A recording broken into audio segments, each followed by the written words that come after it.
दोस्तों, आप सबका मैं इस्तकबाल करता हूं फिर एक बार। जैसे आप लोग सब जानते हैं, समाजी मसाइल हमने जो एक शो स्टार्ट किया था, ऑलरेडी एक बार हम ये शो कर चुके हैं। समाजी मसाइल को लेकर जितने भी हमारी सोसाइटी में सीरियस मुद्दे हैं, उस मुद्दों पे हम डिस्कशन कर रहे थे एमिनेंट स्पीकर्स को लेके। जितने भी एक्सपर्ट्स हैं अपने फील्ड्स में उस इशू को लेकर, उनके साथ हम ये गुफ्तगू कर रहे थे और ये कोशिश भी कर रहे हैं कि कोई कंसेंसस निकले उस इशू पे, उस मुद्दे पे कुछ राय बने। यही हमारी कोशिश रही है।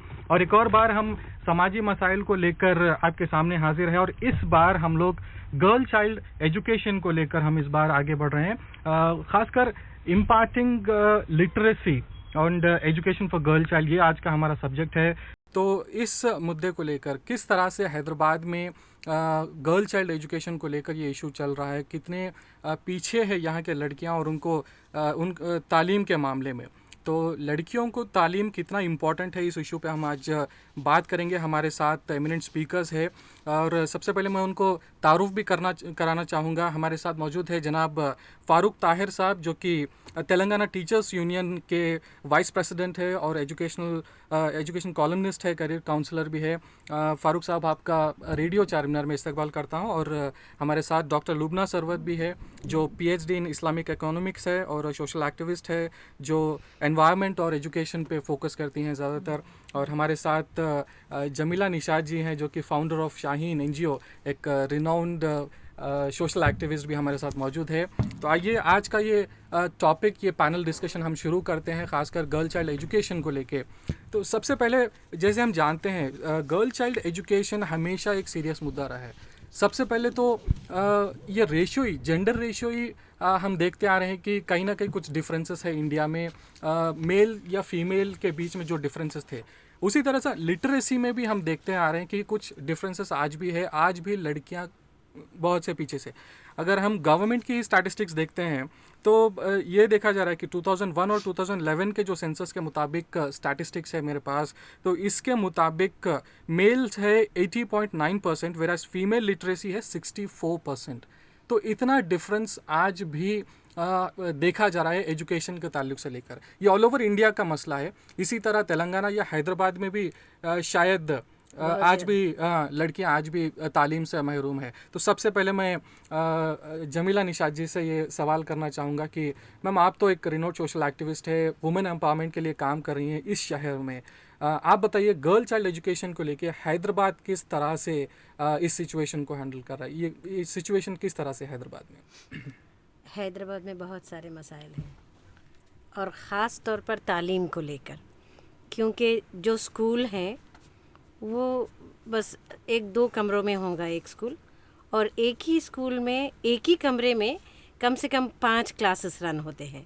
तो आप सोचिए, जब लड़कियों के लिए स्कूल्स ही ना हो, पुराने शहर में स्कूल्स नहीं हैं और जो कॉलेज हैं वो इतनी दूर हैं कि लड़कियां वहाँ तक जा नहीं सकती। जो हम एजुकेशन का रेशियो बता रहे हैं वो एकदम 1:2 है। अगर एक लड़का पढ़ा लिखा है तो 2 लड़के पढ़े लिखे हैं, तो सिर्फ एक लड़की पढ़ी लिखी है। RTE आया तो हम सोचे कि चलो अभी तो राइट टू एजुकेशन आ गया है, तो हर लड़की फ्री एजुकेशन पा सकती है, कितनी अच्छी बात है। लेकिन स्कूल्स का मामला बहुत ख़राब है। चूँकि स्कूल्स ठीक नहीं हैं, चूँकि स्कूल्स में टॉयलेट्स ठीक नहीं हैं, जो लड़कियां बाहर भी आ रही थी अपने घर के, उनको फिर से अंदर भेजा जा रहा है। स्कूल में टॉयलेट नहीं होता और स्कूल में लड़कियों के लिए जगह नहीं होती। ख़ास तौर पे उनकी जब प्यूबर्टी क्रॉस करने के बाद में उनके रेस्ट्रिक्शंस आ जाते हैं। स्कूल में भी बहुत सारे मसाइल हैं। आहिस्ता आहिस्ता जैसे हम बात करेंगे मैं बताती जाऊँगी। राइट। तो ये सवाल मैं फॉरवर्ड करता हूँ लुबना सरवत जी को। मैडम, आप क्या समझते हैं, ये कौन सी वजह है जो आज भी लड़कियों को लेकर तालीम से महरूम है, लड़कियां खासकर आज भी पीछे है? आप किस तरह के वजूहात को देखते हैं? पहले तो रेडियो चारमीनार को शुक्रिया कि ऐसे अहम मुद्दा पर आप आज चर्चा करें, वो भी संडे के दिन। और आपके श्रोताओं को नमस्कार और अस्सलाम वालेकुम एंड हैप्पी संडे। तो अभी आते हुए ये मुद्दे के ऊपर हम इस परेशानी से हम इंडिपेंडेंस से आज तक हम कहाँ तक पहुँचे, इसको हम एक मद्देनज़र में डाल रहे हैं। सरकार भी उसकी कई हिसाब किताब स्टैटिस्टिक्स तो आ रहे हैं, लेकिन ख़ास तौर पे इन नियर फ्यूचर में मैं एक एग्जाम्पल के तौर पे बताना चाह रही हूँ कि श्रीमती छाया रतन जो कि रिटायर्ड IAS ऑफिसर है, वो माइनॉरिटी वेलफेयर सेक्रेटरी रह चुकी थी।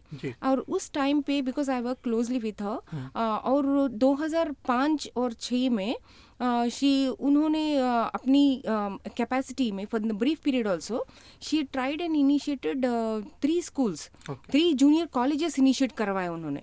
ओके, आज जो हुसैनी आलम फलकनुमा में चल रहे हैं वो इनकी इनिशिएशन है। And I think she also initiated degree college, 1 degree college. और अब आप देखिए कि 2005-6 से आज हम जो एक डिकेड सामने आ गए, तो वेयर आर वी? एक तो भी कॉलेज बढ़ा क्या? नहीं, it is the same. And we also know, हमको ये बहुत अच्छी तरह से मालूम है कि डिग्री कॉलेज में जब ये 3 जूनियर कॉलेजेस में से लड़कियां जब अपनी पास होके जब अपनी they want to do the degree, और उसी ओल्ड सिटी के एरिया में जब एक ही डिग्री कॉलेज रहता है, तो आप सरकार क्या कहना चाहती है कि उतना सिर्फ अगर 1500 पास होके निकल रहे हैं 3 जूनियर कॉलेजेस से, यानी सरकार सिर्फ 500 लड़कियों की अगर डिग्री कॉलेज में एडमिशन की बंदोबस्त है, तो सरकार खुद ही बोल रही है कि बाकी 1000 के लिए हमारे पास बंदोबस्त नहीं है जी।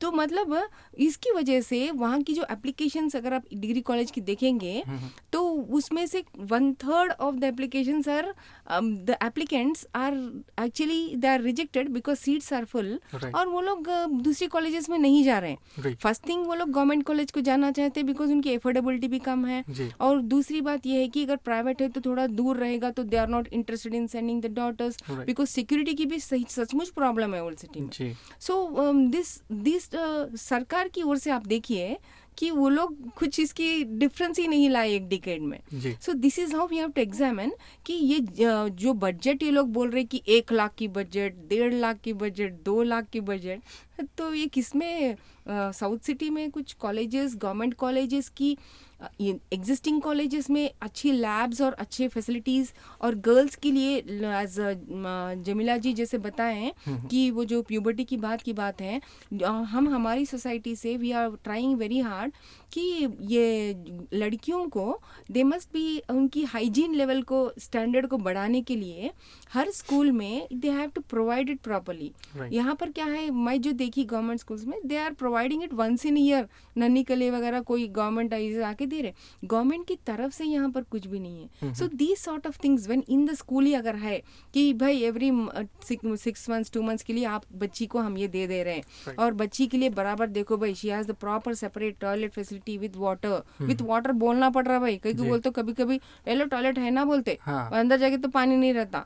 वो मुझे जो पर्सनली मालूम है मैं बता रही हूँ, द गवर्नमेंट स्कूल्स में लड़कियाँ दे टोल्ड मी कि सवेरे जो 9 बजे स्कूल को जा रहे हैं तो शाम में फिर 4 बजे तक they are going to toilet only after going home. आपको ये सुन के कितना सरप्राइज हो रहा, लेकिन ये reality of the metro city called Hyderabad है, heart of the city Hyderabad की बच्चियों की बात कर रही हूँ मैं। सो आगे I think yes I wanted to disturb you, thank you. आपके श्रोताओं कहीं मेरे आवाज से बोर ना हो जाए। तो फारूक साहब, आप जैसे सुना आपने कि फैसिलिटीज़ की बात आती है, गवर्नमेंट से लॉजिस्टिक्स और इंफ्रास्ट्रक्चर की बात आती है, तो कई कंप्लेंट्स आज भी है। आप तो सिस्टम में है, यानी एज अ गवर्नमेंट टीचर भी है, आप तेलंगाना उर्दू टीचर्स यूनियन के वाइस प्रेसिडेंट भी है। तो प्राइमरी की बात जब आती है, ये तो मैम अभी कॉलेज के लेवल की बात कर रहे थे कि हायर एजुकेशन में कई कॉलेजेस आज भी नहीं है, मगर प्राइमरी लेवल पे भी, क्योंकि लिटरेसी की बात हम करें, एजुकेशन तो ठीक है और कहीं आगे जा रहे हैं शायद कॉलेज लेवल पे या ग्रेजुएशन लेवल पे, इवन लिटरेसी जो बोलते हैं जिसको सिर्फ थोड़ा सा पढ़ना है प्राइमरी सेक्शन में, इसमें भी आज लड़कियां बहुत पीछे हैं। तो स्कूल्स में आप किस तरह से देखती हैं, क्यों लड़कियों को आज भी तालीम से महरूम किया जा रहा है, उनको क्यों ड्रॉप आउट्स हो रहे हैं, क्यों उनकी कमी दिख रही है? सबसे पहले रेडियो चारमीनार को मैं मुबारकबाद दूंगा कि हैदराबाद का जो सुलगता मौजू है उसको आपने चुना, ख़ास तौर पे लड़कियों की तालीम के सिलसिले में। लड़कियों की तालीम समाज की तरक्की के लिए बहुत ही अहम होती है। जिस तरह से आज का जो माहौल और जिस तनाजुर में हम तालीम को देख रहे हैं कि हम जड़ों में पानी देने के बजाय दरख्त के पत्तों पे पानी डाल रहे हैं, जो कि ये एक बेफैज़ अमल है, इससे कोई फ़ायदा नहीं होगा। जिस तरह के एक ही गवर्नमेंट को मुरीद इल्ज़ाम ठहराना, इसमें सिर्फ गवर्नमेंट की कमियों और कोताहियों को गिनाना, मैं समझता हूँ कि इसमें समाज के बाज़ तबक़ात अपना रोल अंजाम देने में नाकाम हो चुके हैं जी। इसके लिए जो समाजी जहदकार हैं, जो तालीम से जुड़े हैं और दीगर जैसे कि सियासी लोग हैं जो अपने बुलंदबांग दावों के लिए बहुत ज़्यादा शोहरत रखते हैं, उन लोगों को इसके सामने ये मसाइल को लेकर आना ज़रूरी होता है। क्योंकि इंफ्रास्ट्रक्चर की बात जैसे मोहतरमा जमीला निशात ने कहा अभी कि 1 कमरे या 2 कमरे में मुकम्मल प्राइमरी स्कूल चलता है। बाज़ जगह पर तो ये हालात है हैदराबाद में कि 4 या 3 कमरे में हाई स्कूल भी चलता है, जहाँ पर मैं समझता हूँ कि तालीम के लिए जैसा माहौल होना है वो माहौल हम फराहम करने में हुकूमत नाकाम हो चुकी है एक हद तक। तो हुकूमत की ये नाकामी न सिर्फ लड़कियों के लिए बल्कि तालीमी सिस्टम को पूरा टोटली कोलैप्स करने में एक बहुत ही ख़तरनाक काम हो चुका है इसका। और दूसरी बात लड़कियों के लिए जो होती है, इब्तदाई उम्र में जो बच्चियां स्कूल को आ रही हैं, प्राइमरी लेवल में जब देखते हैं हम कि अक्सर लेट एजुकेशन बच्चियों का स्टार्ट हो रहा है। उसकी वजूहात उनके समाजी मसाइल भी हैं, जिस तरह से उनके घरों की माशी हालात हैं और उनकी माएँ जो होती हैं मुख्तलिफ़ ऑड जॉब्स करती हैं, बाज़ चूड़ी साजी का काम करती हैं, बाज़ कारचोप के काम में हैं, बाज़ लेबर का काम या घर के बर्तन मांजना, ऐसे काम होते हैं जिसकी वजह से घर की जिम्मेदारियां भी लड़कियों के ऊपर डाल दी जाती हैं। उनके छोटे भाई वगैरह को संभालने का काम या घर का पकवान या फिर उसके बर्तन धोना, कपड़े धोना। छोटी छोटी मासूम बच्चियाँ जो 8-9 साल की बच्चियाँ हैं, वो बच्चियाँ भी, क्योंकि मैं बहैसियत टीचर जब स्कूल में दाखिल होता हूँ, बच्चों की जब अटेंडेंस देखता हूँ तो बनिस्बत लड़कियों की अटेंडेंस बहुत ज़्यादा कम होती है। तो जब हमने इन असबाब को तलाश करने की कोशिश की तो ये तमाम मसले हमारे सामने आए हैं। तो यहाँ पर समाज के मुख्तलिफ जो महकूमे हैं और मुख्तलिफ जो अंजुमनें हैं, ये अगर एकजुट होकर बैठ जाएँ तो मैं समझता हूँ उनके मसाइल को हम हल करने में कामयाबी हासिल कर सकते हैं। जी, बहुत सही बात बताया आपने, क्योंकि गवर्नमेंट अकेला ही नहीं बल्कि कम्युनिटी को भी आगे बढ़ना है। कम्युनिटी में कई फील्ड्स है जो हर तरीके के लोग इसको आगे बढ़े तभी शायद यह मुमकिन है। मैं वापस जमीला जी के पास आता हूँ। नहीं, इतना जितना आसान कहना है जी, काम बहुत मुश्किल है। बिल्कुल। समाजी मसाइल तो बहुत हैं, हाँ। घरों के मसाइल तो और भी ज़्यादा हैं। माँ बाप के रिश्ते के बाद माँ बाप का घर, कभी कहीं कहीं तो मिड डे मील पे घर चलते हैं जी। तो ऐसे वक्त लड़की अगर स्कूल जाती है, चाइल्ड लेबर ख़त्म नहीं हो सकता, बच्चा मजदूरी ख़त्म होना बहुत मुश्किल है। जब तक बच्चा मजदूरी ख़त्म नहीं होगी ये भी नहीं होगा। आप बैंगल मेकिंग की औरतों के बारे में, कारचोप की औरतों के बारे में बोले, ये छोटी बचपन से, मतलब अगर लड़की 6 साल की है, जब से वो माँ का साथ देती है बैंगल बनाने में, कारचोप के काम में, टेलरिंग में, हर काम में वो माँ के साथ रहती है। और माँ बाप जस्टिफाई करते हैं कि उसमें बुरा क्या है, हमको कम से कम पेट तो भर रहा। तो हम ये भी नहीं कह सकते उनसे कि नहीं आप ये काम छोड़ दीजिए और बच्ची को स्कूल भेजिए। काफ़ी स्ट्रगल करना पड़ता है। एक लड़की को उसके काम से निकाल के स्कूल भेजने के लिए हमको बहुत काम करना पड़ता है। हम लोग ये मैं बार बार ये किस्सा ज़रूर सुनाना चाहूँगी क्योंकि मेरे आँखों में अभी तक उसी तरह है। एक औरत, ये विक्टोरिया होटल जो अब यहाँ पर है, वहाँ पर एक औरत प्रेग्नेंट बैठी हुई थी और भीख मांग रही थी। तो हमारी लड़कियों ने जाके उससे पूछा, उसको शाहीन को लेके आए और उससे बातचीत की। वो 8 मंथ प्रेग्नेंट थी।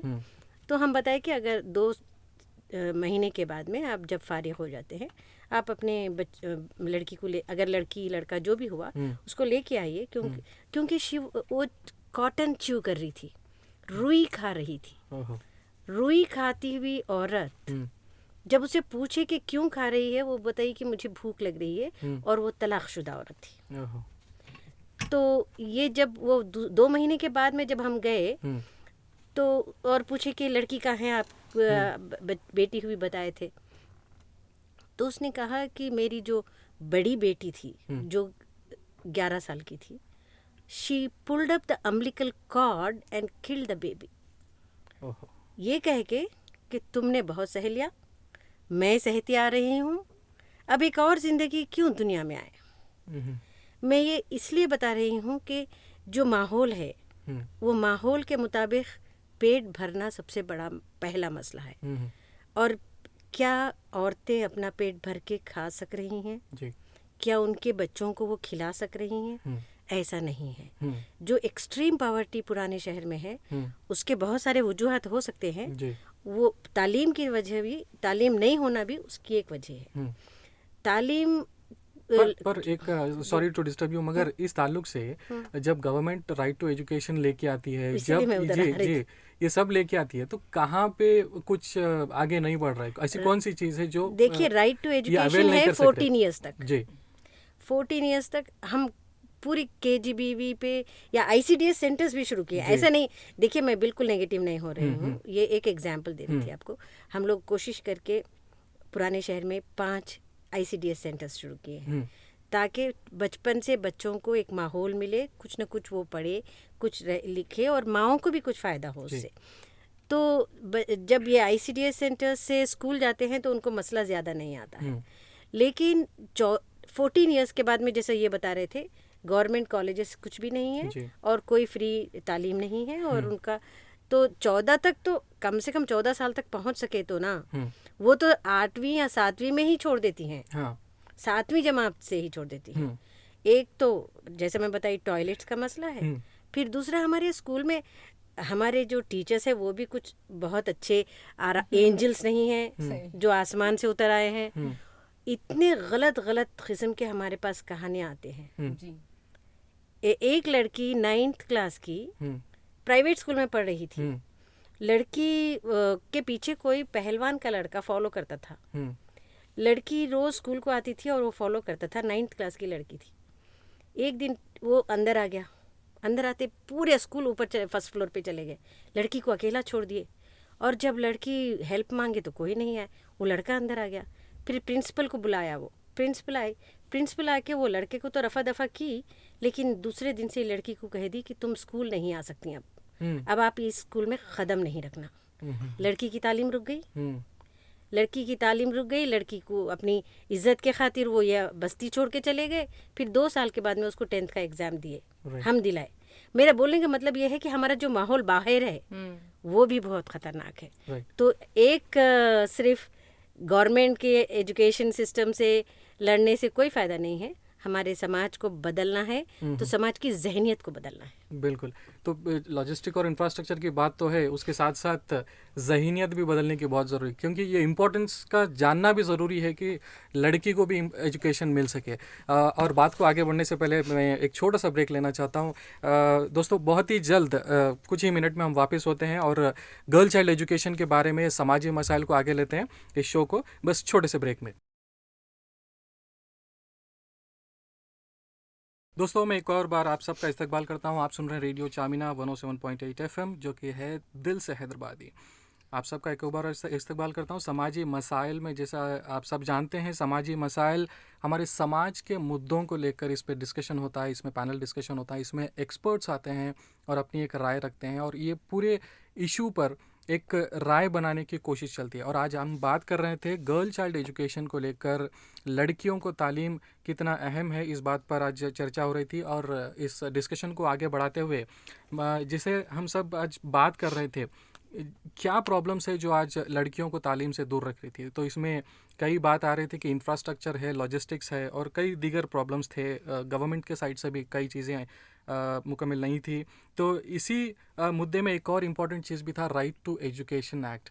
जो गवर्नमेंट ने ये एक्ट तो बनाया है और फ्री एजुकेशन देने का वादा किया है, इसका इम्प्लीमेंटेशन कहाँ तक है, कहाँ तक ये इम्प्लीमेंट ठीक से हो रहा है या नहीं, इस बारे में जानते हैं लुबना जी से। लुबना जी प्लीज़। इस बारे में हम इसको, कोई भी अगर गवर्नमेंट से कुछ एक्ट आया तो इसका ये मतलब नहीं कि हम उसको पूरी तरह से एक्सेप्ट करें और उसको ये भी नहीं कि पूरी रिजेक्ट करें। We have to wait in the present conditions. आज की हालात में इसकी इम्पैक्ट कितनी होंगी और इसकी ज़रूरी कितनी थी। Was it necessary? Will it fulfill the objectives that what it is being framed for?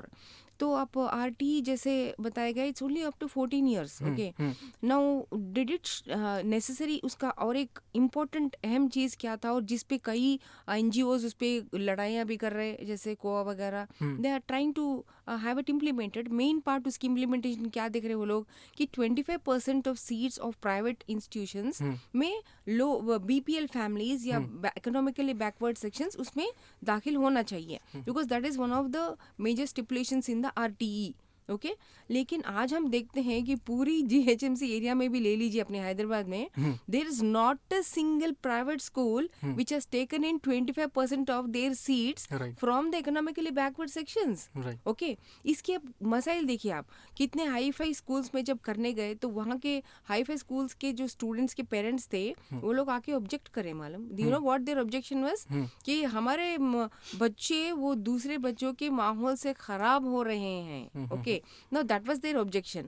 नहीं, लेकिन for that can be handled differently. But मेरा ये अपना जो the point that I want to seriously want everybody to think upon is that ये जो RTE में जो गवर्नमेंट बोल रही है प्राइवेट लोगों को कि आप लोग 25% गवर्नमेंट के हमारे बच्चों को दे देना भाई बोल के, तो it is like the government begging before the private institutions. तो why did we frame such an act कि जहाँ पर हम बोल रहे कि प्राइवेट लोग आप लोग 25% दे दें, हमको दे देना भाई ऐसा बोल के. तो first of all let us recollect that every private school is registered as a society, as an NGO जैसा यानी नॉट फॉर प्रॉफिट ऑर्गेनाइजेशन के तहत में वो लोग रजिस्टर हो रहे हैं. और आज हम देख रहे हैं कि उनकी हर हरकत बिजनेस समान है. तो वो लोग कंपनी की जैसा रजिस्टर कर लो बोलो, पहले पूरे टैक्सेस बंद हो बोलो, जब उनकी फीसेस की बात वो जिस तरीके से चला रहा है वैसे चला रहो बोलो. तो गवर्नमेंट ये तब्दीली लाने, ये रेडिकल मूव जो नेसेसरी और ह्यूमैनिटेरियन मूव है, इसको लाने की कहाँ पर उनकी कोशिश चल रही है. Okay, so that is one point. Now coming down to the 25% की बात की, it is the duty of the government to bring the private schools to such a level कि government schools to such a level with the student teacher ratio को करना, उनकी physical infrastructure को दूर करना. आज के दिन गवर्नमेंट स्कूल्स में जब हम जाके सर्वे के लिए देखते हैं तो टीचर्स वहाँ पर ये बोल रहे हैं कि हाफ ए डे ही चलता स्कूल्स, आपको मालूम, फुल डे तो कभी पूरे चलता ही नहीं. टीचर्स को जब हम पूछते तो वो बताते हैं कि मैडम ये लोग बच्चे जो आफ्टरनून में जाते हैं तो उसके बाद वो आते ही नहीं. और बच्चों को पूछो आप तो बच्चों को बच्चे क्या बोलते हैं, अरे टीचर तो हमको बराबर पढ़ाते ही नहीं, हमको कोई टीचर बराबर दिखते ही नहीं. तो there is a mutual complaint. तो what about the high salaries that is paying to the teachers. और मेरे को पर्सनल कितने केसेस मालूम है जहाँ पर बच्चियाँ प्रिंसिपल के घरों को जाके रिक्वेस्ट कर रहे कि साहब हमको स्कूल से मत निकालिए. गवर्नमेंट स्कूल जहाँ पर हर किसी को they can walk in, they have a right to walk in a government school and get the education. वैसे स्कूल्स में I know personal cases I have dealt with, I have spoken to the DO and then they were admitted. ऐसे इतने हालात हैं. So RTE का the act itself is having a very serious flaw. Okay, so हम government इस रुख की तरफ कदम उठाना चाहिए कि government schools have to be brought to such a standard with its social, physical and with its connect projects की तहत में इतनी एक्टिव उसको डायनेमिक करना चाहिए कि प्राइवेट स्कूल्स में जो बड़े बड़े हाई फाई बच्चे जा रहे हैं तो वो इधर आना चाहिए. तो इस सूरत में आई जस्ट आपकी श्रोता बोर नहीं होंगे आई एम होपिंग. लेकिन एक इम्पॉर्टेंट मैं यहाँ पर बता दूं कि recently Allahabad high court also very important decision क्या दिए मालूम, वो बोले कि हर IAS ऑफिसर, हर top official should send their children to the government schools. कितनी अच्छी डिसीजन थी. तो ऐसी डिसीजंस के वजह से ही तो तब्दीली आ सकती है. So this is how it should actually be कि पूरे IAS ऑफिसर्स और पूरे बड़े बड़े ऑफिसर्स के बच्चे गवर्नमेंट स्कूल्स की तरफ आना चाहिए. सो सच जुडिशियल डिसीजंस और गवर्नमेंट की interest in bringing up the school. लेकिन हम यहाँ क्या देखते हैं कि government officials, government MPs MLAs are going inaugurating the private schools. काश ऐसा जजमेंट हर स्टेट को मिले और ये इम्प्लीमेंट भी हो. आई want Farooq sahab to interfere in this. Farooq sahab आप क्या बोलते हैं इस बारे में? देखिए, RTE right to education act का मामला जो है 2009 में आया था ये. उसके बाद उसको पार्शली इम्प्लीमेंट करते गया. आज तक भी मैं समझता हूँ कि फुल फ्लेज हम उसको अभी तक अडॉप्ट नहीं कर सकें. उसके कई टेक्निकल वजूहात भी हैं. और जैसा 25% के कोटे की बात चल रही है, वो कोटा तो जो है मैं समझता हूँ उसके लिए गवर्नमेंट जो है, गवर्नमेंट ने फीस रीइंबर्समेंट के लिए वो भी एक प्रोविज़न रखे हैं। तो इसका मतलब नहीं है कि जहाँ पे प्राइवेट स्कूल को बच्चे जा रहे हैं 25% वो फ्री ऑफ कास्ट उनको एजुकेशन प्रोवाइड किया जा रहा है, बल्कि गवर्नमेंट उनके लिए फ़ीस भी देगी और दोपहर का खाना भी वो प्रोवाइड करना है और 2 यूनिफॉर्म भी जो है उनके 2 यूनिफॉर्म के पेयर भी उनको देने का ये लाजमी है। यहाँ पे बात आरटीई से अब फिर लड़कियों के एजुकेशन को कोरिलेट करने की जब बात आती है तो यहाँ पे मैं समझता हूँ कि आरटीई एक अच्छा टूल है समाज को चेंज करने के लिए, लेकिन जब भी समाज को सुधारने की बात आती है तो वहाँ पे तो मसाइल आएंगे ही। अब वहाँ पे गवर्नमेंट मिशनरी होगी, फिर दूसरी चीज़ें भी होगी। जिस तरह से टीचर्स की बात चल रही है कि हाफ डे से स्कूल में काम नहीं करते टीचर्स, तो मैं समझता हूँ कि ऐसे एक्सेप्शनल केसेस होंगे, लेकिन जहाँ पर हम देखते हैं कि मुकम्मल अगर देखा जाए तो जितने भी बच्चे स्टेट में पढ़ते हैं उसकी मेजॉरिटी 70 to 80% गवर्नमेंट स्कूल्स में जाती हैं। जब हम इनके रिजल्ट्स को हम कंपेयर करते हैं तो we are far better than the private institutions. We are doing we are putting all our efforts to bring up the downtrodden and backward classes. इसके लिए हमको अप्रिसिएशन की ज़रूरत है और इस अप्रिसिएशन से हमको डिप्राइव किया जा रहा है टीचर्स कम्युनिटी को। ये हो सकता है कि सिस्टम में आप ये बात क्यों नहीं करते कि इंस्पेक्टिंग अथॉरिटीज़ कहाँ पे फेल हो रही हैं, ये प्राइवेट स्कूल्स को रिकग्निशन किस तरीके से दिए जा रहे हैं, यहाँ पे आप क्वेश्चन क्यों नहीं लगाते। तो तमाम जितनी भी समाज की खराबी होगी, सो देखिए सब अब गवर्नमेंट टीचर्स के लिए तो मैं बताता हूँ कि हम गटर में उतर के गटर को साफ कर रहे हैं। जहाँ पे आप जाने की भी उम्मीद नहीं कर सकते, हम वहाँ पर जाके काम कर रहे हैं। और ऐसे मसाइल होते हैं कि बाज़ दफ़ा बच्चे 10-10 दिन 15-15 दिन 1 महीने तक भी बच्चे पानी भी नहीं नहाते हैं, उनसे ऐसी बू आती है। हम उस हालात में भी मायूस नहीं हैं, क्योंकि ये हमारी कौम और हमारे मुल्क का असासा है और हम इनको तब्दील करने की बराबर कोशिश कर रहे हैं। अब मसाइल, लड़कियों के मसाइल, जैसा कि जमीला निशात मोहतरमा की मैं बात से बिल्कुल इत्तेफाक करता हूँ, क्योंकि एम्पावरमेंट का जो मामला है, जब तक हम वुमेन एम्पावरमेंट की बात नहीं करेंगे तो हम एजुकेशन में कुछ भी अच्छी काबिल कदर तब्दीली नहीं ला सकते। ये मामला direct is related with the financial problems. अच्छा, तो ये चीज़ें अहम है। इसके ऊपर तालीम से ज़्यादा पेट का मसला है जी। अगर एक भूखे से बताएंगे उसको चांद की तारीफ करें तो वो कहेगा कि चांद भी रोटी की तरह दिखता है, चांद की तारीफ नहीं करेगा। तो सबसे पहला मसला है वो भूख का है। भूख के बाद का मामला तालीम का होता है, तो भूख से इसको जोड़ा जाना ज़रूरी है। और मैं समझता हूँ कि मिड डे मील के साथ साथ बच्चों के लिए माहाना कुछ उनको स्टाइफंड या स्कॉलरशिप जो उनके ख़ानदान की ज़रूरियात की भी तकमील हो, वैसी चीज़ें दें, क्योंकि बच्चे माँ बाप की कमाने के लिए, रोटी रोज़ी कमाने में मददगार हैं। जिस तरह से चाइल्ड लेबर के मसले को बिल्कुल ख़त्म नहीं किया जा सकता, तो इसी तरह से हम एक काम करना है कि भाई जब क्राइम को कंट्रोल नहीं कर सके तो क्राइम को ही फैला दो, ऐसी बात तो नहीं कर सकते हम, लेकिन उसको हम मिनिमाइज़ करने के लिए कि हम बच्चों के लिए स्टाइफंड्स देने के लिए, स्कॉलरशिप्स देने के लिए, वो मिड डे मील के साथ उनके माँ बाप के लिए भी कुछ मददगार बने वो चीज़ें। फारूक साहब, एक छोटा सा इंटरफेरेंस है कि हम एक कॉलर हमसे जुड़ना चाह रहे हैं। बहुत ही अच्छा टॉपिक जो हमारे आज चला रहे हैं हम गर्ल चाइल्ड एजुकेशन को लेकर। हेलो अस्सलाम वालेकुम। जी वालेकुम सलाम। जी मैं परवीन बोल रही हूँ। जी जी परवीन, कहाँ से बोल रहे हैं? जी परवीन बोल रही हूँ। जी कहाँ से बोल रहे हैं?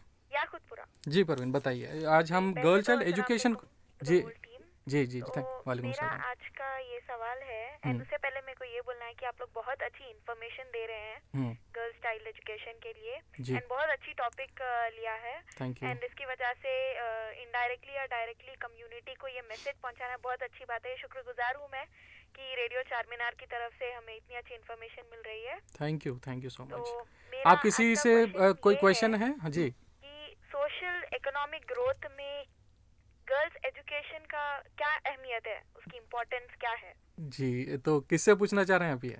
जी कोई भी पैनलिस्ट से? जी जी। अच्छा ठीक है, मैं जमीला जी से रिक्वेस्ट करता हूँ तो प्लीज आंसर। एक फेमस सेइंग है जी कि अगर आदमी पढ़ा लिखा हो तो एक फर्द पढ़ा लिखा होता है, लेकिन एक औरत, एक लड़की पढ़ी लिखी हो तो पूरा ख़ानदान पढ़ता है।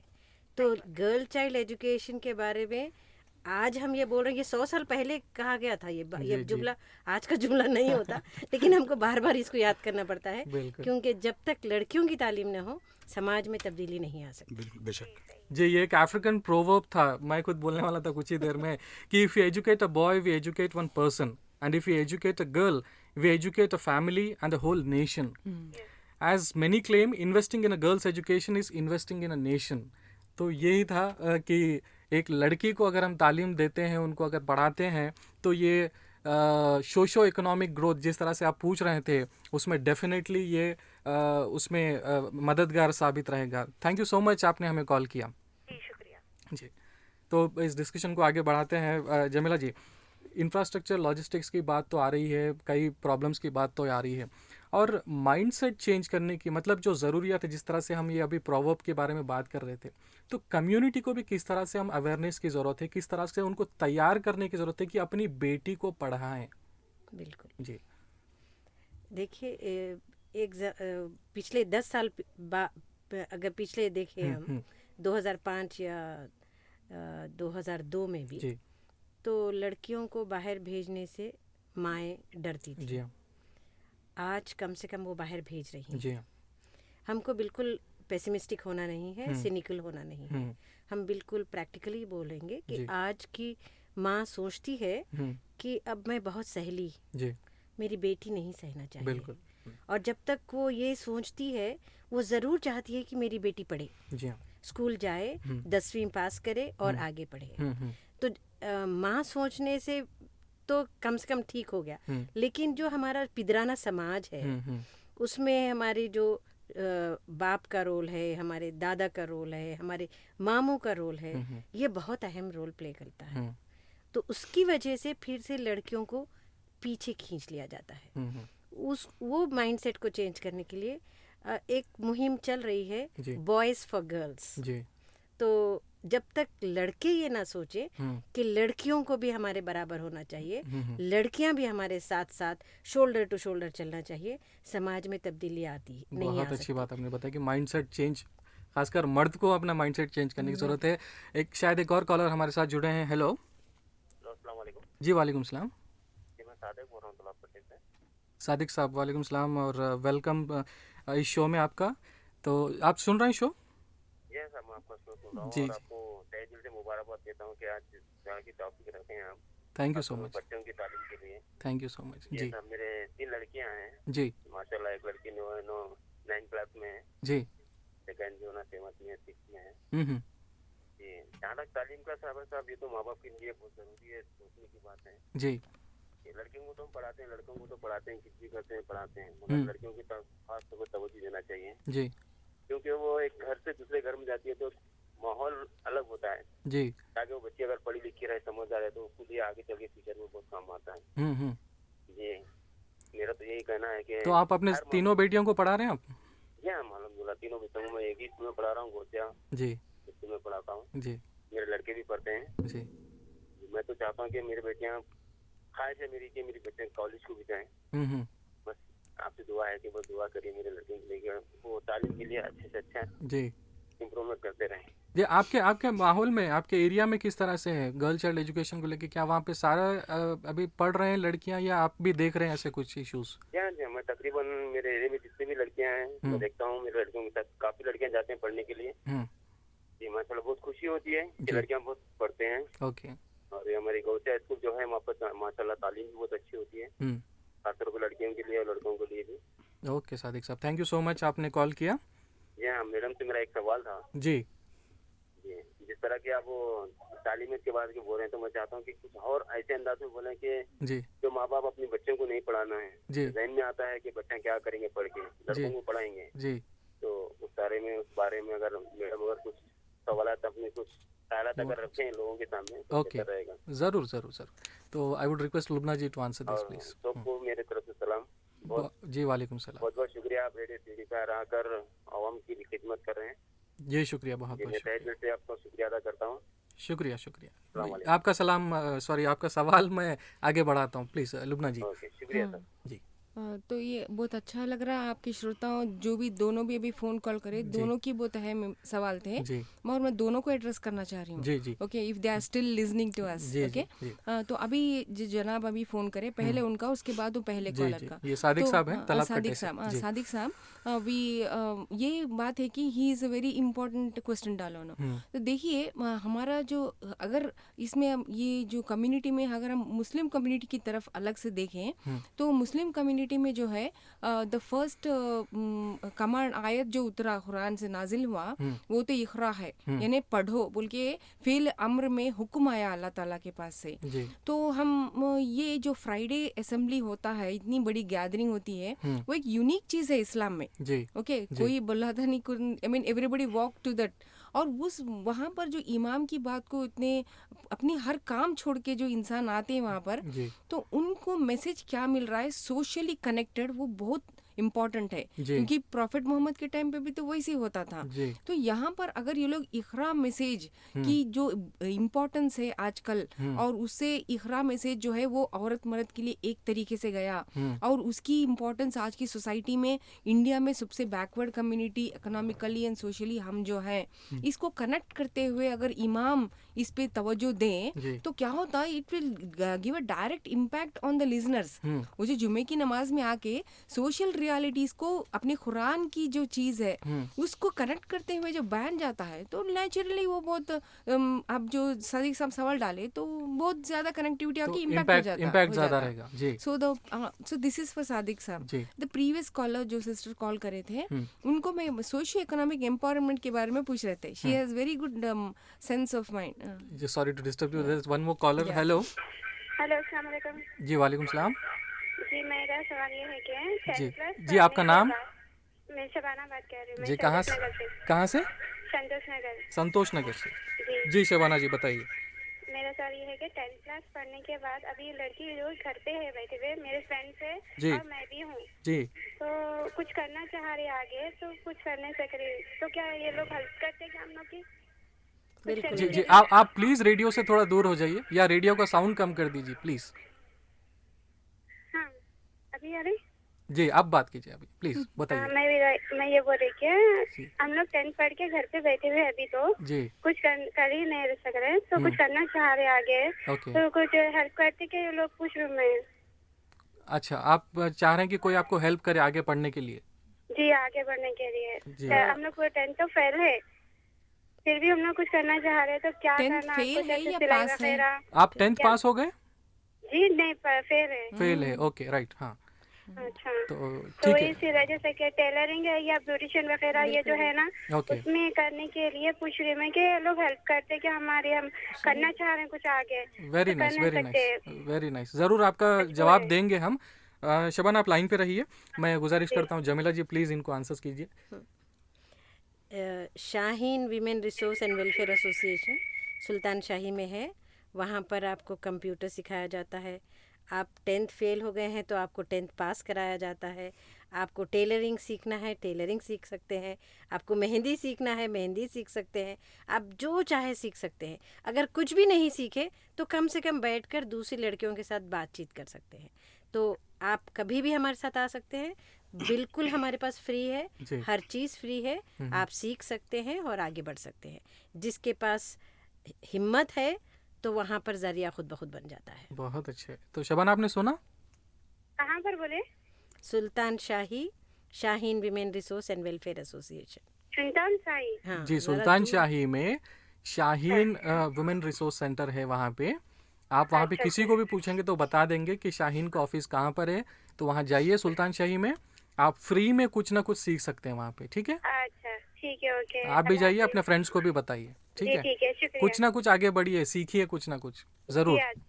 Okay Shabana, thank you so much.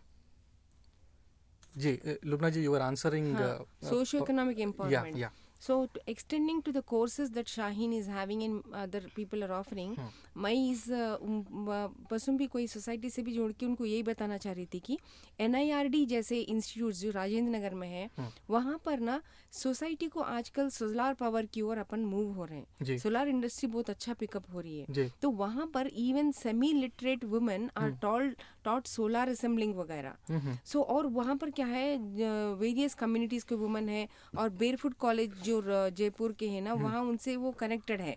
तो ये जो सेमी स्किल्ड वुमेन भी, कोई भी एजुकेटेड कोई भी वहाँ पर जाके सीखे ना, so they will be highly empowered, and that is one of the ways that we can actually relate to the society and claim a rightful space there. तो एम्पावरमेंट में ये चीज़ बहुत काम आ जाएगा। और उर्दू DTP खासकर, I am trying this on various scales, I am sending the students in my area to the Urdu DTP nearest centre. और इसमें मैं क्या बोल रही हूँ कि गवर्नमेंट से भी मैं ये मुखातिब होके बोल रही थी कि आजकल ज़्यादा डिजिटलाइजेशन ऑफ वक्फ रिकॉर्ड्स बोलो, कोई भी रिकॉर्ड्स बोलो, सो और लाइब्रेरी, डिजिटल लाइब्रेरीज करने के लिए देखो, ये तो एक डिजिटल हो सकता है, दैट्स इंफ्रास्ट्रक्चर की बढ़ोतरी हो जाएंगी। दूसरी तरफ से क्या होता, to digitalize you have to have the necessary Urdu computer centres, तो उसमें एक्सपेंशन हो रहा, which Urdu committee is actually suppose, Urdu academy suppose to do this. और बच्चों को हम उर्दू DTP सिखा देंगे और फोटोशॉप सिखा देंगे, तो हम कुछ बच्चियों को भेज रहे हैं ऐसा, तो उन लोग क्या होता, they will be a source of employ resource people for this digitalization. So ऐसा हम इकोनॉमी पूरे में बढ़ोतरी ला सकते हैं। So this is called socio economic empowerment of this people. This is how the trend we have to establish like this. जी, very nice. तो एक और सवाल से मैं आगे बढ़ना चाहता हूँ, इसमें कम्युनिटी का रोल कहाँ तक है, चाहे वो कम्युनिटी एल्डर्स है या जो भी सोशल एक्टिविस्ट है, इनका रोल किस तरह से रहेगा कि इस मुद्दे को आगे बढ़ाने के लिए? आई वुड रिक्वेस्ट ताहिर साहब प्लीज़। देखिए, जैसे कि समाजी अदम मसावत की बात अभी जमीला निशात मैडम और लुबना सरवर साहबा से भी सुना मैं। समाजी मसावत की जो बैलेंस हमारी जो है इक्वेशन इम्बैलेंस हो रही है, उसके सिलसिले में मैं समझता हूँ कहीं ना कहीं इसमें मेजर जो हाथ है ये ख़वातीन का ही है जी। क्यों ख़वातीन की जो थिंकिंग है अपनी लड़कियों के बारे में, वो अपने लड़के को बेहतर से बेहतर तालीम देना चाहती हैं और उसके ऊपर पैसे भी खर्च करते हैं। लेकिन लड़कियों को जब हम देखते हैं, अक्सर हमारे जो गवर्नमेंट स्कूल्स होते हैं, अक्सर वो बेशतर स्लम एरिया में ये होते हैं, तो वहाँ पे हम जब बात करते हैं तो अच्छी खासी पढ़ने वाली बच्ची को भी क्या करते हैं, तालीम से महरूम कर देते हैं और अपने बच्चे के ऊपर बेशुमार पैसा लगा देते हैं, वो बच्चा कितना भी नाकारा क्यों ना हो। तो सबसे पहली बात यहाँ पे माओं की सोचों को बदलने की सबसे अहमियत की, अगर माँ थोड़ी सी स्टिफनेस पैदा कर लें, जदोजहद का जज्बा माँ के अंदर पैदा हो जाए, तो मैं समझता हूँ कि बिल्कुल आसानी से ये चीज़ें बच्ची में मुंतकिल हो सकती हैं। क्योंकि माँ की आगोश को ही बच्चे की पहली दर्जगाह कहा गया है। माँ का जो लैप होता है, गोद होती है, वो पहला स्कूल है। वहाँ से अगर बच्चियों की तालीम और तरबियत का आगाज़ कर दिया जाए और माँ बच्ची के जहन में ये बात बिठा दे कि वो लाचार नहीं है, बेबस नहीं है, वो ज़माने के हर मुसीबत का सामना करने की अपने आप को में अहलियत रखती है, अगर ये बच्ची को मोटिवेशन दे दिया जाए तो मैं समझता हूँ कि 50% मसाइल हम हल कर सकते हैं। दूसरी बात, जैसे रही बात कि देखिए समाज में दोनों का भी बराबर बराबर का हिस्सा है, क्योंकि औरत के बगैर मर्द की ज़िंदगी नामुकम्मल और उसी तरह से मर्द के बगैर औरत की भी ज़िंदगी नामुकम्मल होती है। लेकिन अगर हम यहाँ पे डिस्क्रिमिनेशन का अगर लेके चलें मसले को, तो ये बात ऐसी होगी कि चिड़िया है जो एक पर से परवास करना चाहती है। अगर वो एक पर जो है लड़कों को लगा दिए आप सिर्फ, और लड़की का पर काट के छोड़ दे रहे हैं आप, तो ये फिर मैं समझता हूँ कि ये उड़ान बेफैज़ है, बुलंदियों तक जाने वाली नहीं है। ये नाकामयाबियों की चोटियों को सर करेगी, बिल्कुल ये नीचे गिरेगी और तबाह ताराज हो जाएगी। और समाज के आज के ये मसाइल उसकी जीती जागती मिसाल हैं। पर फारूक साहब, अभी कुछ देर पहले जमीला जी बोल रहे थे कि अभी कुछ सोच बदली है, औरतें खासकर समझ रही कि उनकी बेटी कम से कम पढ़े, ये सही है। ये सोच बदली है अभी थोड़ी सी। तो क्या मर्द के सोच की बात कहाँ तक है, वो क्या सोच रहे हैं? देखिए, मैं यहाँ पे बहैसियत एक टीचर, एक उस्ताद ये बात करूँगा मैं, क्यों देखिए, क्योंकि एक मैं बताऊँगा कि औरत जो है एक जड़ है और उससे निकलने वाले तने और उससे निकलने वाली शाखें मुख्तलिफ रिश्ते हैं। उसी से औरत पहले एक माँ, बेटी, बहन, बीवी, मुख्तलिफ जितने भी आपके फैमिली ब्रांचेस हैं वो औरत से ही निकलते हैं। तो डायरेक्टली और इनडायरेक्टली औरत जो है किसी न किसी तरीके से मर्द पे अपने जहनियत का, अपनी सोच का, अपनी फ़िक्र का असर डालती है। तो बाज़ ऐसे भी होते हैं जो औरत को अहमियत नहीं देते, वो तो मैं समझता हूँ कि वो एक शहरी हैवान है जी। तो इसी तरह से इनको भी अपनी सोच बदलना लाजिम है, क्योंकि ये मर्द अपने आप को लड़कियों की तालीम कॉमन मेंटालिटी हम देखते हैं सोसाइटी में कि मैं यहाँ एक मिसाल देना चाहूँगी। जी जी।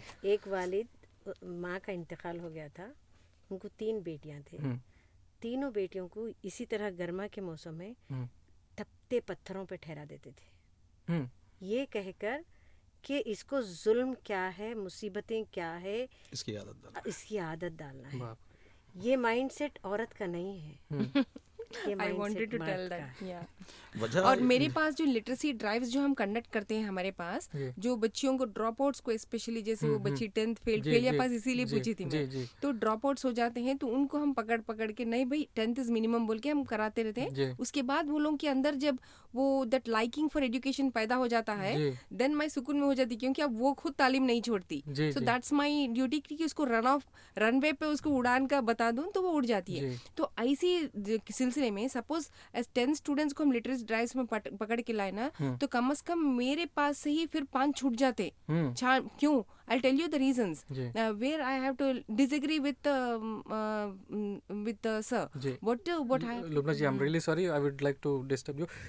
We'll continue this discussion on dropout, specially जो आप continue कर रहे थे। एक छोटा सा ब्रेक ले लेते हैं। दोस्तों मिलते हैं एक छोटे से ब्रेक के बाद, समाजी मसाइल कंटिन्यू रहेगा। Stay tuned. दोस्तों आप सुन रहे हैं रेडियो चामिना 107.8 FM दिल से हैदराबादी, और आज आप शो सुन रहे हैं समाजी मसाइल।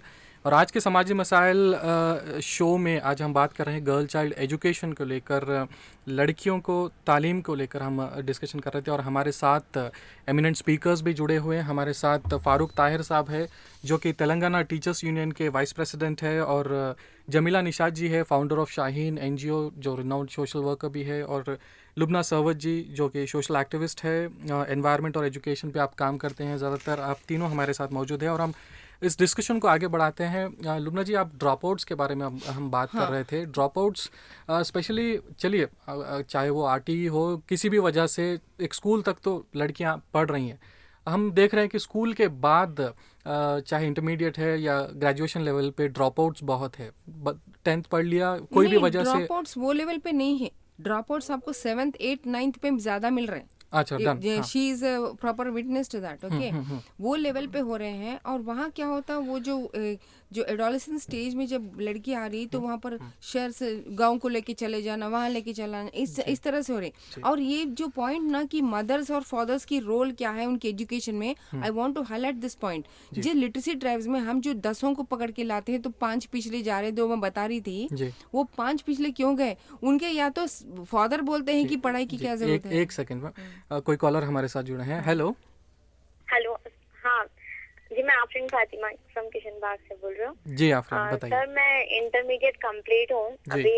मीन्स आगे ये ईयर पूरा वेस्ट हो गया। मीन्स आगे क्या करना, लड़कियों के लिए क्या बेस्ट है वो नहीं मालूम हो रहा, तो अच्छा आपसे एडवाइस तो आप आगे पढ़ना चाह रहे हैं? और जी आप और आगे पढ़ना चाह रहे हैं ना आप? हाँ, आगे पढ़ना चाह रही। मैं लास्ट टाइम BMS भी ट्राई करी, लेकिन उसके लिए काउंसलिंग विजयवाड़ा था तो जा नहीं सके। ओके। मीन्स लड़की को उतनी दूर नहीं भी जाते ऐसा बोल के नहीं काउंसलिंग नहीं अटेंड करी। फिर B.Ed भी करी थी, लेकिन D.Ed के लिए उसमें सीट नहीं आई। अच्छा। तो नेक्स्ट ईयर मीन्स क्या करना बेटर है? ओके ओके ओके, ठीक है आफरीन, आप लाइन पे बने रहिए, आपका जवाब लुबना जी देंगे। लुबना जी, जी Afreen, Mubarak for having intermediate qualification, because very few girls are having it now.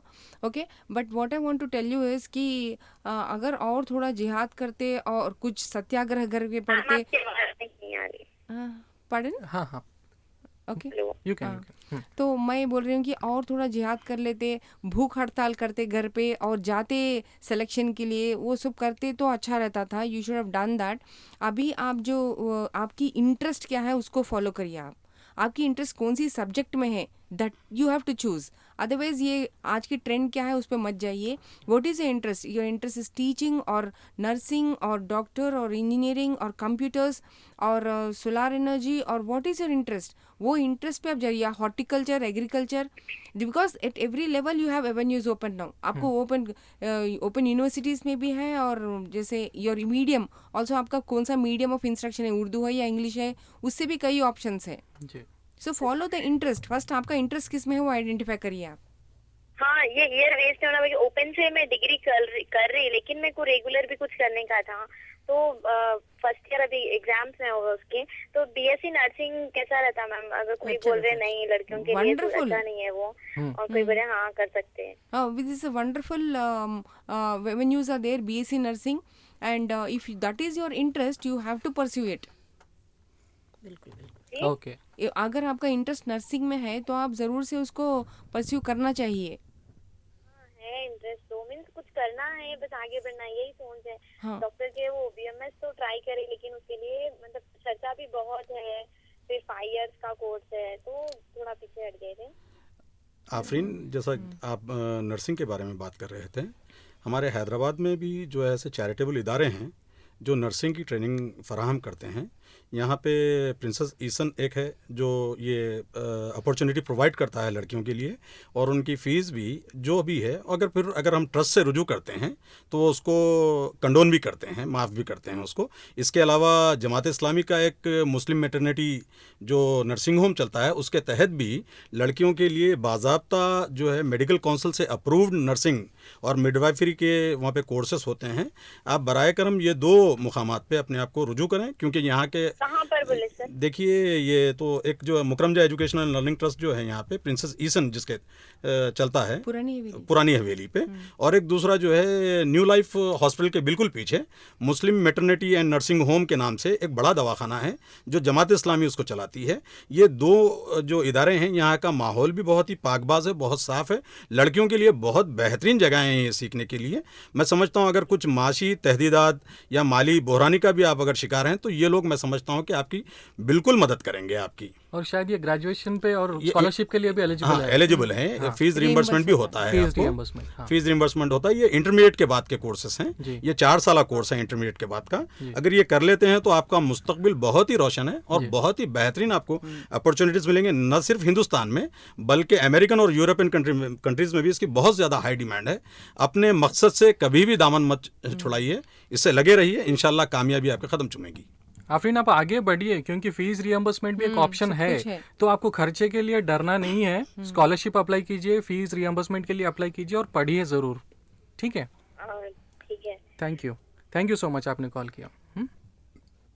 Ji sir, आप कुछ ड्रॉप आउट के बारे में बता रहे थे। तो उसमें हमको मालूम हो रहा है कि उनके फादर, वो लोग खुला बताते हैं हमको कि कौन उनको रोक रहा है। वो बच्ची आके पूरी फीस बनने के लिए बातचीत होती, पूरी कौन से उसको कहाँ पर उनको भेजना, उर्दू अदबियात के आलिम कोर्स में भेजना या ओपन स्कूल में भेजना, या फिर स्कूल में दोबारा उनका अगर एडमिशन नंबर है तो स्कूल में वापस से दाखिला कराना। ऐसा अलग अलग सोच के हम जहाँ सही है वहाँ भेजते रहते हैं। तो वहाँ पर हम देखते हैं कि 50% जो मेरे पास ही फिर से निकल जाते आए, क्यों? उनको बहुत सारा दिलचस्पी था, मालूम हो गया कि ऐसे पढ़ा रहे लिटरेसी ड्राइव में, लेकिन जब वापस जा रहे तो वो इसी वजह बोल के जाते, मालूम नहीं हमारे घर पे हमारे भाई नको बोले। और मेरी टीचर को मैं जब वहाँ भेज रही हूँ तो आप यहाँ क्यों आए, हम बोल दिए ना हमारी बहन नहीं पढ़ने वाली है, आप क्यों बार बार हमारे पास आ रहे, ऐसा। और कई जगह तो माँ आके, अरे मैं संभाल नहीं सक रही भाई, घर में उनके वालिद बहुत गड़बड़ कर दे रहे भाई, मेरे से नहीं हो रहा घर संभालना बोल के। भाइयाँ और जो इन बाप की जो प्रेशर के अंडर में वो लोग इतने आगे आके भी पीछे जा रहे हैं, हम देख रहे हैं। तो हम किसी एक पे नहीं डाल सकते कि माँ की जिम्मेदारी है कुछ हो रहा तो बाप की जिम्मेदारी, ऐसा नहीं है। पूरी माहौल में, माशरे में जो चेंजेस आना चाहिए, पूरा कम्युनिटी एफर्ट जरूरी है। और रिलीजियस का ये जो रिलीजियस जोर दबाव डाल के हम जो कर सकते हैं ना कि अल्लाह ताला की हुक्म है भाई, आप गैर इस्लामी कर रहे हैं, अगर नहीं पढ़ा रहे तो इस हिसाब से हम अगर आए तो जल्दी रिजल्ट आते अपने। जी, एक और कॉलर हमारे साथ है। हेलो, अस्सलाम वालेकुम। जी वालेकुम सलाम सर, मैं इरफान अहमद बोल रहा हूँ सैदाबाद से। जी इरफान साहब बताइए। मैंने सुना था कि right of education to poor बोल के एक एक्ट है जिसके तहत काफी सारे स्कूलों में एडेड हो या अनएडेड गरीब बच्चों को 20 से 25% फ्री एडमिशन देनी चाहिए। जी, अगर ये एक्ट है तो इस पे अमल हो रहा नहीं हो रहा? जी, अगर हो रहा है तो इसके अंदर 50% गरीब बच्चियों के लिए रिजर्वेशन है कि नहीं है? अच्छा, बस ये पता करना है सर। माशाल्लाह। फारूक साहब, आप जवाब देना चाहेंगे? बिल्कुल। देखिए, जैसा राइट टू एजुकेशन एक्ट है, मैं इससे पहले भी बताया हूँ कि 2009 में इसको गवर्नमेंट ऑफ इंडिया ने इसको इंट्रोड्यूस किया और इसके ऊपर अमल आवरी हो रही है। डायरेक्टर स्कूल एजुकेशन की जानिब से गुज़िश्ता 3-4 सालों से लगातार प्रोसीडिंग्स निकल रही हैं। हमारी लाइल्मी की वजह से हम इसको इनकैश नहीं कर सक रहे हैं। रही बात 25% कोटे की, 25% कोटा है, उसमें जो है ना जेंडर डिस्क्रिमिनेशन नहीं है उसमें। वहाँ पे SC, STs, BCs के लिए एक पर्टिकुलर कोटा बनाया गया है और ये हमारे जहनों में ये बात गलत पैवस्त कर दी गई कि ये हर क्लास के लिए रहता है। जहाँ पे भी आप जाएंगे तो ये इनिशियल स्टेज में, जहाँ पे जैसा फर्स्ट क्लास से जहाँ पे स्कूल रिकॉग्नाइज होता है प्राइवेट का, वहाँ पे उसको देखेंगे कि 25% किस तरह से होता है। तो अगर वो उसका कोटा पूरा टोटली फिल्ड है तो फिर कहीं और वैकेंसी उसको निकलती है, तो जब उसको देगा फर्स्ट क्लास से ये कैरी फॉरवर्ड होते हुए सेकंड क्लास जाएगा, थर्ड क्लास जाएगा।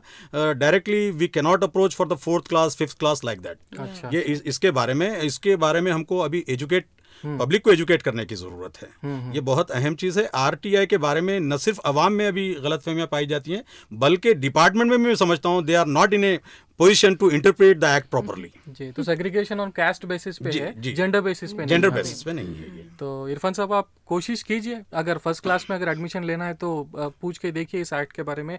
एक और कॉलर हमारे साथ जुड़े हुए। हेलो, अस्सलाम वालेकुम। जी, वालेकुम सलाम। मैं महबूबुन्निसा की मम्मी बात कर रही हूँ। जी, आपका नाम?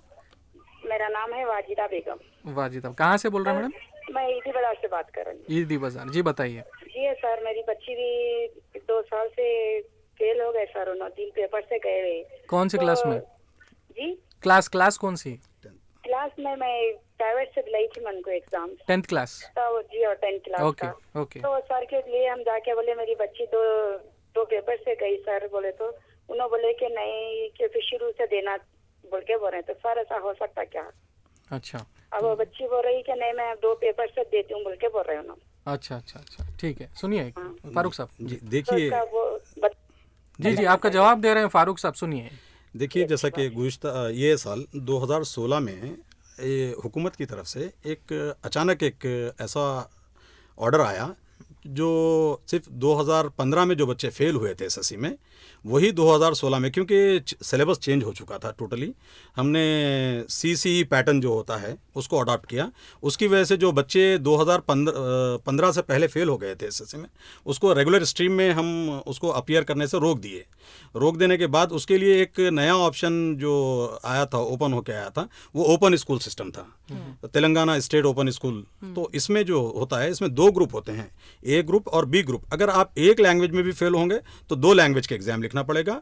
और अगर ऑप्शनल जो होते हैं मैथ, साइंस, सोशल स्टडीज़, ये 3 में से भी अगर एक भी फेल हो गए तो 3 लिखना पड़ेगा। ये बच्चों के साथ निहायत जुल्म हुआ है। मैं भी इसकी मुखालिफत करता हूँ। तो इस तरह से मैं यहाँ पे जो 2 एक्टिविस्ट बैठी हुई हैं उनसे भी मैं ये मुतालिबा कराऊँ, ये चीज़ के बारे में अगर सही तरीके से अगर हुकूमत से नुमाइंदगी होती तो मैं समझता हूँ कि बच्चों का नुकसान नहीं होता। और ड्रॉप आउट के बारे में भी दूसरी बात जो थी, तो जिस तरह से मोहतरमा लुबना सरवत बात कर रही थी, तो उस सिलसिले में बताऊँगा, ड्रॉप आउट जो है ये एक मसला जो है समाजी मसला बन चुका है। जैसा 7th, 8th, 9th में देखता हूँ कि प्राइमरी लेवल पे भी बच्चे बहुत ज़्यादा ड्रॉप कर रहे हैं तालीम को, तर्क तालीम का रुझान पाया जाता है। तो इस तर्क तालीम के रुझान को अगर देखिए किस तरह से हम मिनिमाइज कर सकते हैं, उसके बारे में गवर्नमेंट इसके लिए भी एक अल्टरनेट सिस्टम इंट्रोड्यूस कर चुकी है। जैसा ओपन स्कूल सिस्टम होता है, ये 3rd, 4th, 5th, 6th लगातार कंटिन्यूस चल रहा है, 10th तक है, उसके बाद ओपन इंटरमीडिएट है, उसके बाद डिग्री। तो हम अगर बच्चों को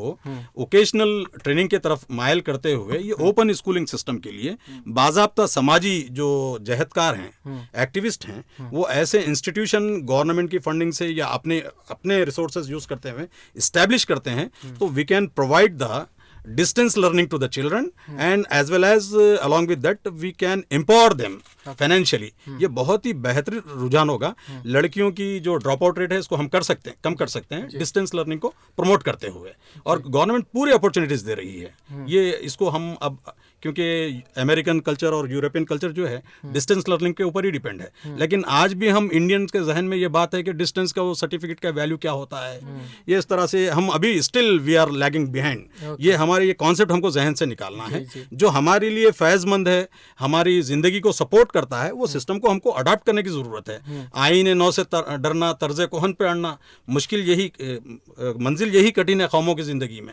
पुराने चीज़ों का ट्रेडिशनल लेवल को अब छोड़ने का दौर आ चुका है। हम नई चीज़ों को अडॉप्ट करना है, इनोवेटिव स्कीम्स जो हैं उसको अडॉप्ट करना है। डिस्टेंस लर्निंग को अगर हम प्रमोट करते हैं तो मैं समझता हूं कि जो मसले लड़कियों के हैं, मैं समझता हूं कि तकरीबन उसके ऊपर हम काबू पा सकते हैं। इसके लिए गवर्नमेंट डिपार्टमेंट्स, साथ ही साथ हमारे जो समाजी जहदकार हैं, अंजुमनें हैं, ऑर्गेनाइजेशंस हैं, हम अगर पूरे साथ में हम काम करेंगे तो एक नई मिसाल हम कायम कर सकते हैं। जमीला जी, आपके पास तो वुमेन रिसोर्स सेंटर भी है, तो ड्रॉप आउट्स के आप किस तरह से देखते हैं?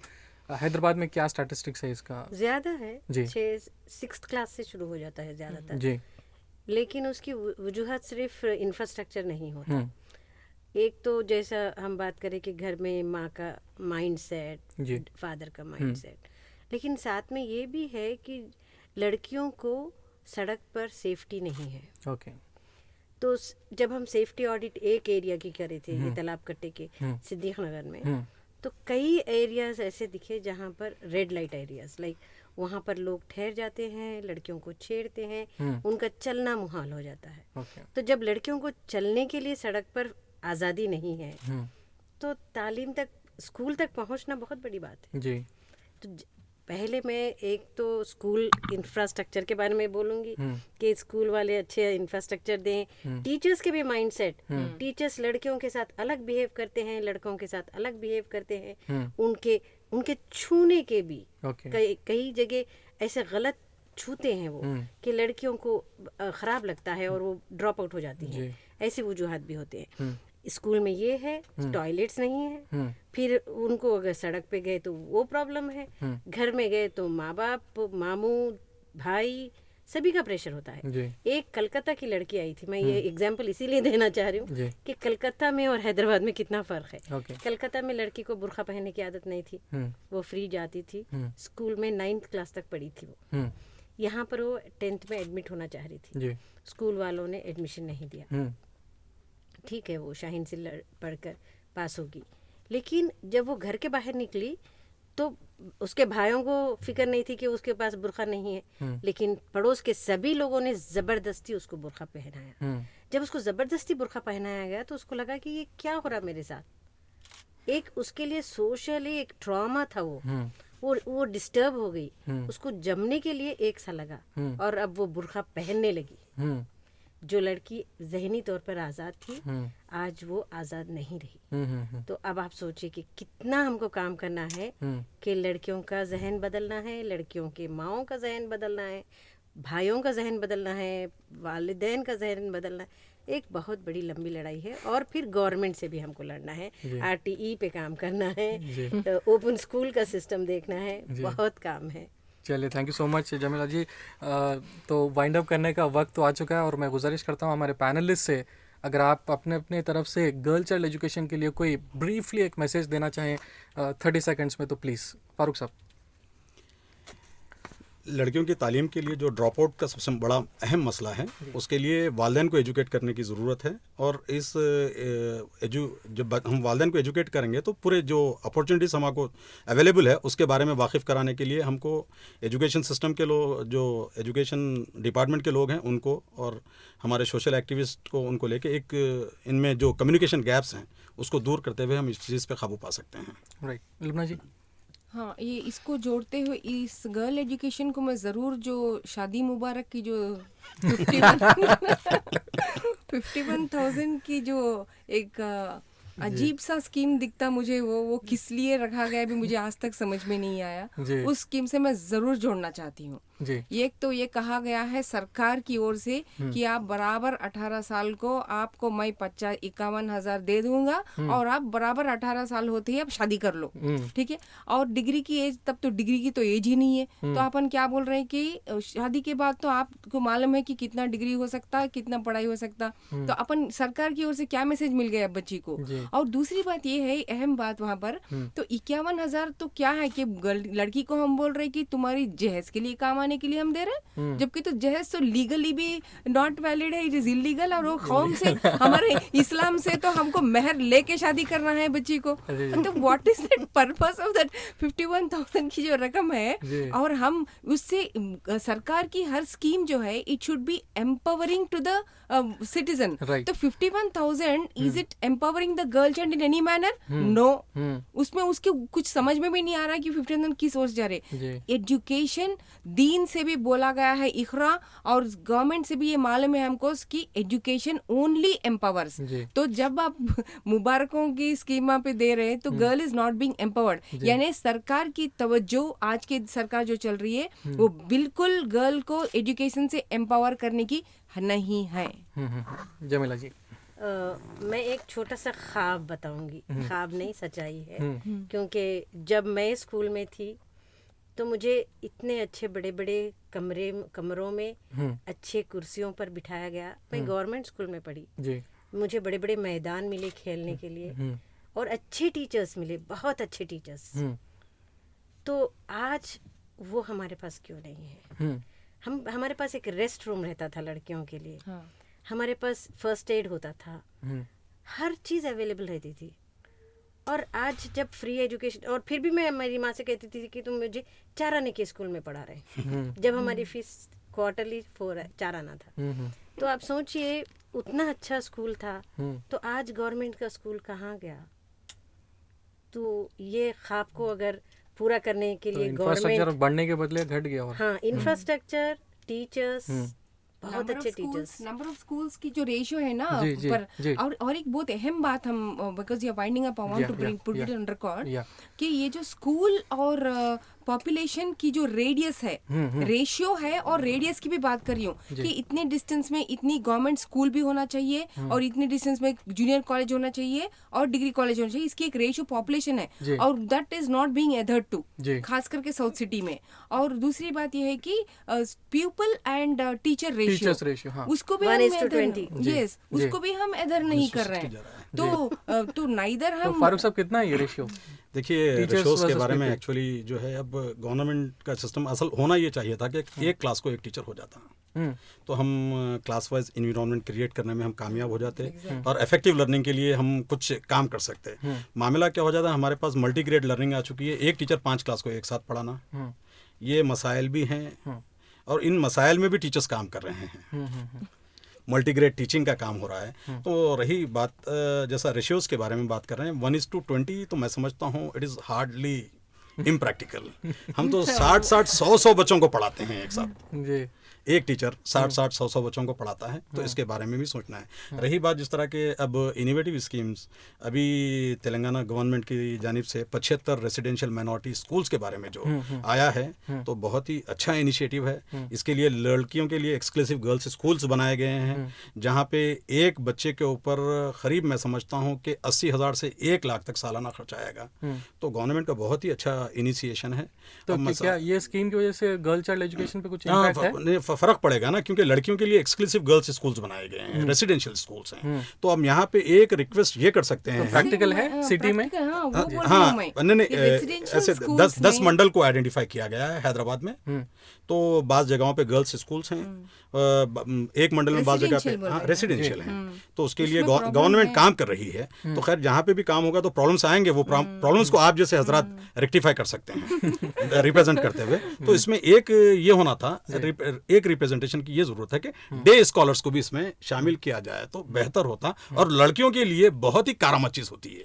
तो इसके बारे में हमको तवज्जो, गवर्नमेंट को मुतवज्जो कराने की जरूरत है कि रेसिडेंशियल के साथ, क्योंकि माँ बाप में घबराहट होती है, डे कम रेसिडेंशियल, हाँ नहीं, डे स्कॉलर जो सुबह में आए 9 बजे से 6 बजे तक वापस चले जाए, लड़कियों के लिए। रेसिडेंशियल स्कूल्स में अपनी जो माहौल है प्रेजेंटली, जो लोअर स्ट्रेटा के लिए ही है ना, पूरा लोअर इकोनॉमिक स्ट्रेटा के लिए, वहाँ पर इनसिक्योरिटी की फीलिंग ज्यादा रहती है। वो लोग रेसिडेंशियल को भेजने के लिए आप कितना भी हाई फाई बताइए, वो लोग हमेशा पीछे होते हैं। तो मैं क्या बोल रही हूँ, सरकार एग्जिस्टिंग गवर्नमेंट स्कूल्स को इम्प्रूव करने के बजाय ये नई नई चीजों पे जाती है अपनी सरकार हमेशा। व्हाट इज द रीजन भाई? हाई कई गवर्नमेंट स्कूल्स, उसको आप क्यों नहीं इम्प्रूव कर रहे हैं? वहां पर हमारी गवर्नमेंट स्कूल को मैं एक वाइल्ड लाइफ की पिक्चर क्या बोलते सीडी लेके गई और मैं बोली भाई बच्चों को ये वाइल्ड लाइफ की पूरी टाइगर्स की बहुत इंटरनेशनल वाइल्ड लाइफ कंसल जो प्रसाद आरवी लेबोरेटरीज में स्क्रीन हुआ था वो लेके गई। मैं भी बच्चों को बताइए भाई I am giving from my side, तोहफा दे रही हूँ आप लोगों को। बोलते उन्होंने बोले यहाँ पर स्क्रीनिंग वगैरह की इंतजाम नहीं है भाई, यहाँ पर आप चाहे तो आप ला लीजिए sir. Yes I will bring even that for you, मैं ये शो पुट अप करूंगी, प्लीज आपके बच्चे देखना चाहिए भाई इनको एक्स्ट्रा क्या है। और उनके लिए एक्सकर्शंस वगैरह भी I am not seeing that being done properly, क्योंकि साउथ सिटी में आप हैरान रहेंगे कितने बच्चे मेरे पास जो आते हैं वो लोग मुझसे ओपन कहे कि नहीं हम लोग कभी नहीं गए जू, चारमीनार नहीं देखे। Just imagine. तो ये पूरी चीज अगर स्कूल से होते गए तो बच्चे स्कूल शाम में 5 बजे बोलना कि बच्चे जाओ तब तक वो नहीं जाएंगे। ऐसा बनाना माहौल स्कूल का अपन। राइट। तो थैंक यू सो मच तमाम पैनलिस्ट का। तो आज जो डिस्कशन हम कर रहे थे इसमें अगर हम वाइंड अप करें तो मेन शायद इंफ्रास्ट्रक्चर की बात आ रही थी, लॉजिस्टिक्स की बात आ रही थी गवर्नमेंट के साथ। मैं तवज्जो दिलाना चाहूँगा क्योंकि देखिए ये लड़कियों के लिए जो करिकुलम डिज़ाइन होती है, हम जो निसाब तालीम जिसको बोलते हैं, तो मैं समझता हूँ कि जो हम करिकुलम अडॉप्ट कर रहे हैं वो लड़कियों के लिए सेटेबल नहीं है। उसमें भी लड़कियों के एम्पावरमेंट के लिए बाज़ चीज़ें इंसेप्ट करने की ज़रूरत है। तो अब जो बैठ के टॉप लेवल पे बैठ के जो प्लान करते हैं वो ये प्लान को भी जहन में रखें कि नीड बेस्ड एजुकेशन की ज़रूरत है। आज नीड बेस्ड एजुकेशन, लड़कियों के डिमांड्स अलग हैं, उनको पढ़ाने के जो चीज़ें कारामद होती हैं वो चीज़ें जो निकलने के बाद स्कूल से बाहर की दुनिया उनको अजनबी न महसूस हों, तो वैसी चीज़ें, और उनके जो ज़िंदगी के जो मसाइल हैं उनसे भी वो नबरदाजमा होने के लिए, उनसे भी सामना करने के लिए अपने आप को मुतहम्मिल कर सकें। ऐसी चीज़ें करिकुलम के ऊपर भी ख़ास तवज्जो की ज़रूरत है लड़कियों के लिए। फर्स्ट क्लास में ये सिखाया जाता father is the head of the family and that is the patriarchal system and that has to change. Right. Thank you so much all of you. So overall infrastructure है, logistics का problem आज भी है और enrollments की बात है और उनको encourage करने की ज़रूरत है गर्ल चाइल्ड एजुकेशन को लेके, और एक mindset जो community का है, हाँ, चाहे मदर का है, फादर का है, community का है, religious leaders का है, सबका mindset भी एक चीज़ है ताकि तालीम की अहमियत को थोड़ा बढ़ाए, अवेयरनेस बढ़ाए, खासकर लड़कियों को भी और मस्जिदों को इसकी सीट बना के यूज करें तो बहुत क्विक रिजल्ट्स आएंगे। तो कम्युनिटी भी इसका हिस्सा है और साथ में ड्रॉप आउट्स को भी कंट्रोल करने की ज़रूरत है। तो ये आज हमने कोशिश किया कि कुछ ना कुछ कंसेंसस निकले, कुछ राय बने। तो बहुत बहुत शुक्रिया आप सबका, फारूक साहब, लुबना जी और जमीला जी, बहुत बहुत शुक्रिया, आपने वक्त निकाला और इस मुद्दे पे डिस्कस किए। इंशाल्लाह और भी ऐसे इश्यूज़ पर हम आगे भी डिस्कशंस करते रहेंगे। तो दोस्तों हमारे साथ जुड़े रहिए, सुनते रहिए रेडियो चारमीनार 107.8 FM, दिल से हैदराबादी।